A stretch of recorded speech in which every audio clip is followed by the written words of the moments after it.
অন্ধকারে রাখা হয়েছিল বা রাজাদের কাজকর্ম, এর মধ্যে তো আর মানে কি বলবো, এটা তো আর বলার অপেক্ষা রাখে না। এটা উদ্দেশ্য প্রণোদিতভাবেই যাদের ইতিহাস সব মানুষ জানা উচিত, সেই ইতিহাস তারা ইচ্ছে করেই তারা জানতে দেয়নি। আপনারা দেখেছেন মাননীয় প্রধানমন্ত্রীজি বারবার বলছেন যে বিকাশ বি বিরাসত। আমাদের যারা দেশের জন্য কাজ করেছেন তাদেরকে আমাদের মূল্যায়ন অবশ্যই করতে হবে। আর বিশেষ করে এই মানিক্য ডাইনেস্টির যারা কাজ করেছেন ত্রিপুরার জন্য তাদেরকে স্মরণ রাখা।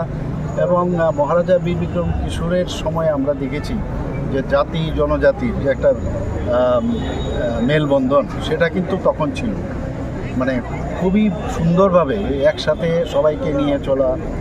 এবং আমরা জানি যে মহারাজা বিদেশেও বহু জায়গায় গেছেন এবং ওনার যে আউটলুক, সেই আউটলুক এই দেশ বিদেশে যাওয়ার কারণে অনেক ওনার চিন্তা ভাবনা কিন্তু অনেক ব্রড ছিল, যে কারণে যতগুলো পুরনো যে আমাদের পৌরসভা, এর মধ্যে ওয়ান অফ দ্য ওল্ডেস্ট পৌরসভা কিন্তু এই আগরতলার মধ্যে প্রথম উনি স্থাপন করেন।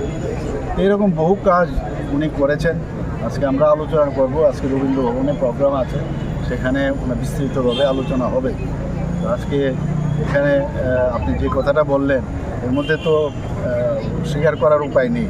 ইচ্ছাকৃতভাবে যদি মহারাজাদের কথা বেশি বলা হয় তাহলে আমাদের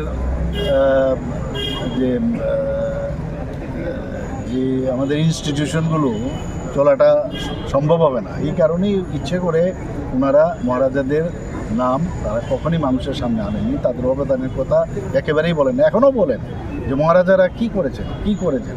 আর আমাদের সরকার আসার পর আপনি দেখুন, আমরা বলছি যে মহারাজাদের যে অবদান সেগুলো ভুলে যাওয়ার মতো।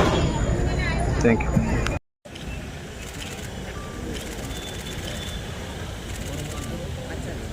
একটু বড়তে বানাইতে আসছো না,